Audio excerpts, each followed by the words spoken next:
3岁的小武在幼稚园人缘极佳，唯独中午睡觉时，他的打呼声总会吓到大家。之前是严重到影响到其他的小朋友，对，因为大家在午睡，然后老师就会觉得他打呼声特别大声。小武不止鼾声很大，有时还显得躁动，学习力不好。妈妈一度怀疑他是否过动，可能没有睡饱，就会之前会缓缓这样子，然后就很容易吵闹啊，因为还没熟睡，然后就很大声这样，然后我会觉得好像他快断气了，因为他就然后停掉了，然后你就会想要去看他到底有没有在呼吸。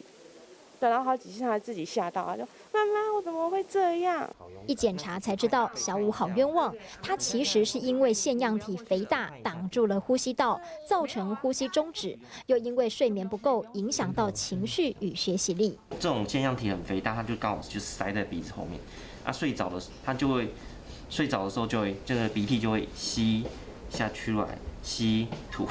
就会在里面一直拱。正常的呼吸从鼻腔吸气，经过鼻咽部到喉咙，而腺样体肥大，从 X 光来看，就是在接近鼻咽部之处长出这一块白色组织，挡到鼻子吸气的通道。它的结构其实跟我们说的扁桃腺是一样的东西，只是说这个位置的扁桃腺我们称为腺样体。那它会跟病人的体质有关，如果病人小朋友